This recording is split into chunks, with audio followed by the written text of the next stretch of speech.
Hi ಎಲ್ಲರಿಗೂ ಸೌಮ್ಯ sword ಚಾನಲ್ಗೆ ನಿಮ್ಮೆಲ್ಲರಿಗೂ ಸ್ವಾಗತ. ಹೇಗಿದ್ದೀರಾ? ಎಲ್ಲರೂ ಚೆನ್ನಾಗಿದ್ದೀರಾ ಅಂತ ಅನ್ಕೊಂತ ಆ, ಈ ಒಂದು ವ್ಲಾಗನ್ನ ಇವತ್ತು ಸಂಜೆ ಸ್ಟಾರ್ಟ್ ಮಾಡ್ತಾ ಇದ್ದೀನಿ. ಹಬ್ಬದ ಮೊದಲನೇ ದಿನದ ವ್ಲಾಗನ್ನ ಮಾಡ್ತಾ ಇದ್ದೀನಿ.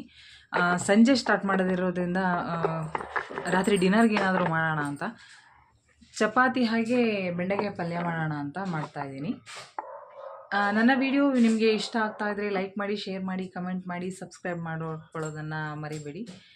ಪಕ್ಕದಲ್ಲಿರೋ ಬೆಲ್ ಐಕಾನ್ನ ಕೂಡ ಪ್ರೆಸ್ ಮಾಡಿ. ಬನ್ನಿ ಇವತ್ತಿನ ವ್ಲಾಗನ್ನು ಶುರು ಮಾಡೋಣ.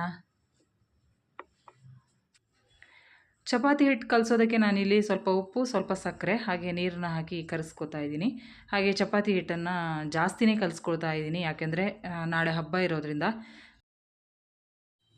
ಹೋಳಿಗೆಗೆ ಇವತ್ತೇ ರೆಡಿ ಮಾಡಿ ಇಟ್ಕೊಳ್ಳೋಣ ಅಂತ.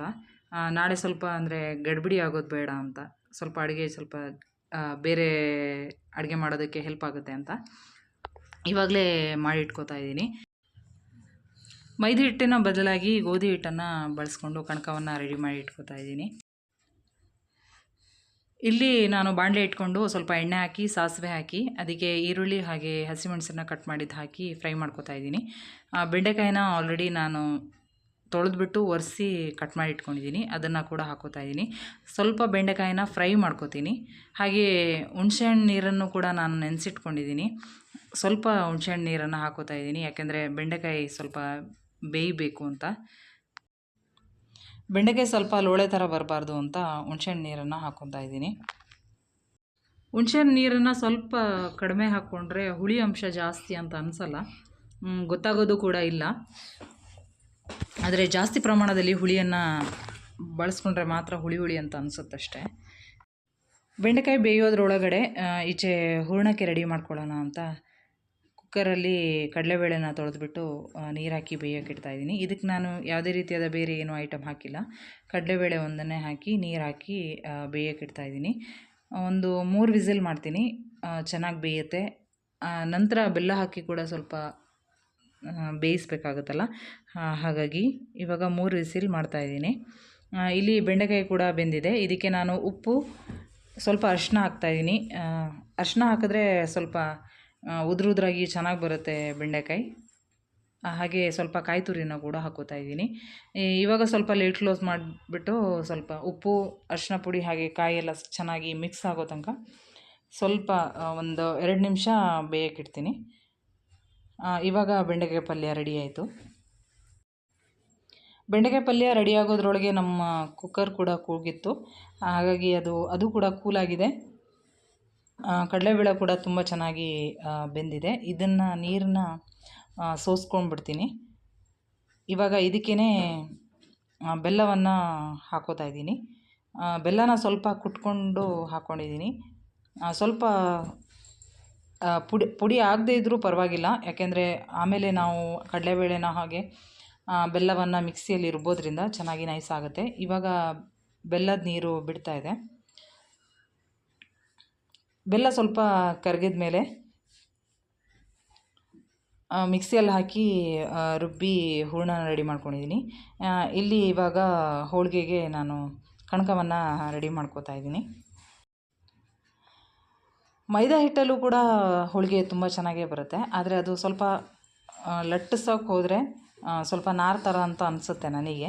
ಸೊ ಹಾಗಾಗಿ ನಾನು ಗೋಧಿ ಹಿಟ್ಟಲ್ಲಿ ಟ್ರೈ ಮಾಡೋಣ ಅಂತ ಗೋಧಿ ಹಿಟ್ಟಲ್ಲಿ ಮಾಡ್ತಾಯಿದ್ದೀನಿ. ಗೋಧಿ ಹಿಟ್ಟಲ್ಲಿ ಕೂಡ ತುಂಬ ಚೆನ್ನಾಗಿ ಬರುತ್ತೆ, ನಾರು ಥರ ಏನೂ ಬರಲ್ಲ, ಚೆನ್ನಾಗಿರುತ್ತೆ. ಮೈದಾ ಹಿಟ್ಟು ಕಲಸಿಟ್ಕೋಬೇಕಾದ್ರೆ ಸ್ವಲ್ಪ ತುಪ್ಪ ಅಥವಾ ಎಣ್ಣೆ ಸ್ವಲ್ಪ ಜಾಸ್ತಿ ಹಾಕ್ಕೊಂಡು ಕಲಿಸ್ಕೊಂಡ್ರೆ ಸ್ವಲ್ಪ ತೆಳ್ಳಗಿದ್ದರೆ ಕಣಕ ಹೋಳಿಗೆ ತುಂಬ ಚೆನ್ನಾಗಿ ಬರುತ್ತೆ. ನಾರ್ಮಲಿ ಚಪಾತಿ ಹೇಗೆ ಮಾಡ್ತೀವಲ್ಲ ಅದೇ ಥರ ಮಾಡ್ತಾಯಿದ್ದೀನಿ. ಒಳಗಡೆ ಹೂರಣ ತುಂಬಿಟ್ಟು ಲಟ್ಟಿಸ್ತಾಯಿದ್ದೀನಿ, ಹಿಟ್ಟು ಹಾಕ್ಬಿಟ್ಟೆ. ತುಂಬ ಚೆನ್ನಾಗಿ ಬಂದಿದ್ದು ಹೋಳಿಗೆ.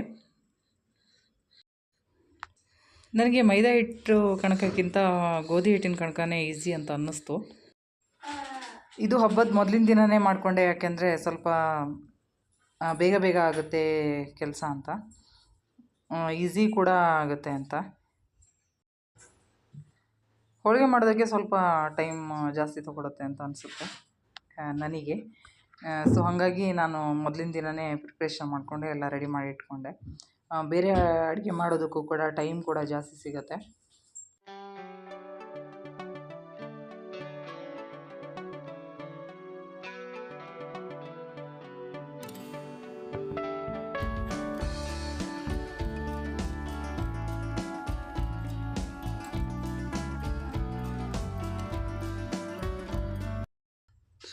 ಹೋಳಿಗೆ ಕೂಡ ರೆಡಿ ಆಯಿತು. ಹಾಗೆ ನಾನು ಚಪಾತಿ ಕೂಡ ಮಾಡಿದ್ದೀನಿ. ಇವಾಗ ಊಟ ಮಾಡಬೇಕಷ್ಟೆ. ಈ ಒಂದು ವಿಡಿಯೋವನ್ನು ನಾನು ನಾಳೆ ಕೂಡ ಕಂಟಿನ್ಯೂ ಮಾಡ್ತಾಯಿದ್ದೀನಿ. ಇದು ಒಂದು ಕಂಟಿನ್ಯೂ ಬ್ಲಾಗ್ ಆಗಿರುತ್ತೆ. ನಾನು ಬೆಳಿಗ್ಗೆ ಹಬ್ಬದ ದಿನ ಬೆಳಿಗ್ಗೆ ಬಾಗಿಲೆಲ್ಲ ತೊಳೆದ್ಬಿಟ್ಟು ರಂಗೋಲಿ ಹಾಕೋದಕ್ಕೆ ರೆಡಿ ಮಾಡ್ಕೋತಾ ಇದ್ದೀನಿ. ಫಸ್ಟು ಪೂಜೆ ಒಂದು ಮುಗಿದ್ಬಿಟ್ರೆ ಅಡುಗೆ ಕೆಲಸ ಮಾತ್ರ ಬ್ಯಾಲೆನ್ಸ್ ಇರುತ್ತೆ. ಅದನ್ನು ಮಾತ್ರ ಮಾಡ್ಕೊತ ಹೋಗ್ಬೋದು. ಇಲ್ಲಿದ್ರೆ ಅರ್ಧ ಅಡುಗೆ ಅರ್ಧ ಪೂಜೆ ಆ ಥರ ಆಗಿಬಿಡುತ್ತೆ. ಹಾಗಾಗಿ ಫಸ್ಟು ಪೂಜೆ ಕೆಲಸನೇ ಮಾಡ್ಕೊಂಬಿಡೋಣ ಅಂತ ಅಂದ್ಬಿಟ್ಟು ಎದುರುಗಡೆ ರಂಗೋಲಿ ಎಲ್ಲ ಹಾಕ್ಬಿಟ್ಟು ಪೂಜೆ ಮಾಡೋಣ ಅಂತ ರೆಡಿ ಮಾಡ್ಕೋತಾ ಇದ್ದೀನಿ. ನಮ್ಮನೆ ಎದುರುಗಡೆ ತೊಳೆದ್ರೆ ಅದು ಕರೆಕ್ಟಾಗಿ ರಂಗೋಲಿ ಹಾಕಿದ ತಕ್ಷಣವೇ ಕಾಣಿಸಲ್ಲ. ಕರೆಕ್ಟಾಗಿ ಅದೆಲ್ಲ ಒಣಗಿದ ಮೇಲೆ ಕರೆಕ್ಟಾಗಿ ಕಾಣಿಸುತ್ತೆ.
ರಂಗೋಲಿ ಹಾಕಬೇಕಾದ್ರೆ ಸ್ವಲ್ಪ ಡಿಸೈನ್ ಕಾಣಿಸುತ್ತೆ. ಆಮೇಲೆ ಪೂರ್ತಿ ಒಣಗಬೇಕು, ಇಲ್ಲಿದ್ರೆ ಕಾಣಿಸಲ್ಲ ಅದು. ಇವಾಗ ನಿಮಗೆ ಡಿಸೈನು ಕಾಣಿಸ್ತಾ ಇಲ್ಲ. ರಂಗೋಲಿ ಹಾಕಿದೀವೋ ಇಲ್ವೋ ಅಂತಲೂ ಕೂಡ ಗೊತ್ತಾಗ್ತಾ ಇಲ್ಲ. ಒಣಗಿದ ಮೇಲೆ ತೋರಿಸ್ತೀನಿ ಇನ್ನೊಂದು ಸಾರಿ. ಇವಾಗ ಪೂಜೆ ಮಾಡ್ಕೊಳ್ಳೋಣ ಅಂತ ಎಲ್ಲ ರೆಡಿ ಮಾಡ್ಕೊಂಡಿದ್ದೀನಿ ಆಲ್ರೆಡಿ. ದೀಪ ಎಲ್ಲ ತೊಳೆದ್ಬಿಟ್ಟು ಇವಾಗ ದೀಪ ಹಚ್ಚುತ್ತಾ ಇದ್ದೀನಿ. ಧೂಪ ಹಾಕಿದ್ರೆ ಮನೆಗೆಲ್ಲ ಒಳ್ಳೆಯದು ಅಂತ ಹೇಳ್ತಾರೆ. ಹಾಗೆ ಪಾಸಿಟಿವಿಟಿ ಕೂಡ ಜಾಸ್ತಿ ಆಗುತ್ತೆ ಅಂತ ಹೇಳ್ತಾರೆ. ಹಾಗಾಗಿ ಧೂಪ ಕೂಡ ಹಾಕ್ತಾ ಇದ್ದೀನಿ. ಇದೇನು ಹೊಗೆ ಥರ ಅಂತ ಅನ್ನಿಸ್ತಾ ಇರ್ಬೋದು. ಇದು ಧೂಪ ಹಾಕ್ತಾ ಇದ್ದೀನಿ, ಹಾಗಾಗಿ ಫುಲ್ ಎಲ್ಲ ಹೊಗೆ ಥರ ಕಾಣಿಸ್ತಾ ಇದೆ. ನಾನು ದಿನಾಲೂ ಕೂಡ ಧೂಪವನ್ನು ಹಾಕ್ತೀನಿ, ಬೆಳಿಗ್ಗೆ ಹಾಗೆ ಸಂಜೆ. ಪಾಸಿಟಿವಿಟಿ ಜಾಸ್ತಿ ಆಗುತ್ತೆ ಅಂತ ಹೇಳ್ತಾರೆ. ಸೊ ಹಾಗಾಗಿ ನಾನು ಪ್ರತಿದಿನವೂ ಕೂಡ ಬೆಳಿಗ್ಗೆ ಸಂಜೆ ಧೂಪವನ್ನು ಹಾಕ್ತೀನಿ.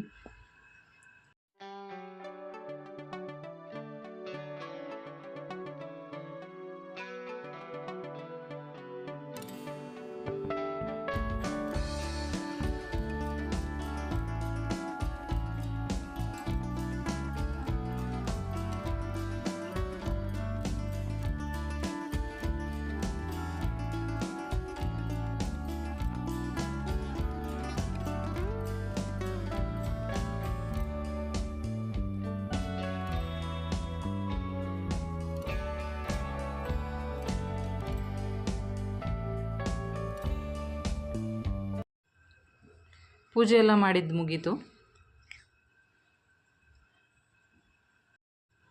ಪೂಜೆ ಮಾಡಿ ಮುಗಿಸುವಷ್ಟರೊಳಗಡೆ ಹೊರಗಡೆ ಹಾಕಿರೋ ರಂಗೋಲಿ ಕೂಡ ಒಣಗಿದೆ. ಇವಾಗ ರಂಗೋಲಿ ಕೂಡ ಕರೆಕ್ಟಾಗಿ ಕಾಣಿಸ್ತಾ ಇದೆ. ನಿಮಗೂ ಕೂಡ ತೋರಿಸೋಣ ಅಂತ ಒಂದು ಸಣ್ಣ ಕ್ಲಿಪ್ಪಿಂಗ್ ತೆಕ್ಕೋತಾ ಇದ್ದೀನಿ. ಅಡುಗೆ ಎಲ್ಲ ಮಾಡಿದ್ದಾಯಿತು. ಇವಾಗ ಶಾವಿಗೆ ಪಾಯಸ ಒಂದು ಮಾಡೋಣ ಅಂತ, ಅದೊಂದು ಮಾಡಿದ್ರೆ ಎಲ್ಲ ಅಡುಗೆ ಕೂಡ ಕಂಪ್ಲೀಟ್ ಆಯಿತು. ಈ ಪಾಯಸ ಮಾಡೋದಕ್ಕೆ ಯಾಕೆ ತೊಗೊಂಡೆ ಅಂದರೆ ಈಸಿ ಆಗುತ್ತೆ, ಬೇಗ ಆಗುತ್ತೆ ಅಂತ. ಆಲ್ರೆಡಿ ಟೈಮ್ ಆಗಿದೆ, ಊಟ ಮಾಡೋ ಟೈಮು. ಸೊ ಹಂಗಾಗಿ ಫಾಸ್ಟಾಗಿ ಆಗುತ್ತೆ ಶಾವಿಗೆ ಪಾಯಸ ಅನ್ನೋದಕ್ಕೋಸ್ಕರ ಶಾವಿಗೆ ಪಾಯಸನ ಮಾಡೋಣ ಅಂತ ಅಂದ್ಕೊಂಡು ಮಾಡ್ಕೋತಾ ಇದ್ದೀನಿ. ಎಷ್ಟೇ ಫಾಸ್ಟಾಗಿ ಮಾಡ್ತೀವಿ ಅಂತ ಅಂದರೂ ಕೂಡ ಹಬ್ಬದ ದಿನ ಸ್ವಲ್ಪ ಲೇಟ್ ಆಗೇ ಆಗುತ್ತೆ. ಹಾಗಾಗಿ ನಾನು ಮೊದಲಿನ ದಿನವೇ ಹೋಳಿಗೆನ ಮಾಡ್ಕೊಂಡಿದ್ದೆ. ಇವಾಗ ಸ್ವಲ್ಪ ಅಂದರೆ ಇವತ್ತಿನ ದಿನ ಹಬ್ಬದ ದಿನ ಸ್ವಲ್ಪ ಬೇಗ ಕರೆಕ್ಟಾಗಿ ಊಟ ಟೈಮಿಗೆ ಊಟ ಮಾಡ್ಕೊಳ್ಳಬಹುದು ಅಂತ. ಹಬ್ಬದ ದಿನ ಹಬ್ಬದ ಅಡುಗೆ ಒಂದು 3-4 ಐಟಮ್ ಇಲ್ಲ ಅಂತ ಹೇಳಿದ್ರೆ ಅದು ಹಬ್ಬದ ಅಡುಗೆ ಅಂತ ಅನಿಸಲ್ಲ ಅಲ್ವಾ? ಹಾಗಾಗಿ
ಪಾಯಸ ಕೂಡ ರೆಡಿ ಆಯಿತು, ಹಾಗೆ ಎಲ್ಲ ಅಡುಗೆ ಕೂಡ ರೆಡಿಯಾಗಿದೆ.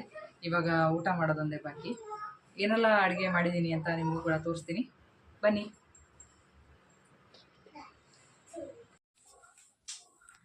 ಹೆಸರುಬೇಳೆ ಕೋಸಂಬರಿ ಮಾಡಿದ್ದೀನಿ, ಹಾಗೆ ಕಡಲೆಬೇಳೆ ಉಸ್ಲಿ ಮಾಡಿದ್ದೀನಿ. ಎಲ್ಲ ವೆಜಿಟೇಬಲ್ ಹಾಕಿಬಿಟ್ಟು ತರಕಾರಿ ಸಾಂಬಾರು ಮಾಡಿದ್ದೀನಿ. ಹಾಗೆ ಪೂರಿ ಮತ್ತು ಸುವರ್ಣಗೆಡ್ಡೆ ಮತ್ತು ಕಡಲೆ ಹಾಕ್ಬಿಟ್ಟು ಒಂದು ಗ್ರೇವಿ ಟೈಪ್ ಮಾಡಿದ್ದೀನಿ. ಹಾಗೆ ಶಾವಿಗೆ ಪಾಯಸ ಮಾಡಿದ್ದೀನಿ. ಇದು ನಮ್ಮನೆಯ ಯುಗಾದಿ ಹಬ್ಬದ ಸ್ಪೆಷಲ್ ಅಡುಗೆ ಆಗಿತ್ತು. ನಿಮ್ಮೆಲ್ಲರಿಗೂ ಯುಗಾದಿ ಹಬ್ಬದ ಹಾರ್ದಿಕ ಶುಭಾಶಯಗಳು.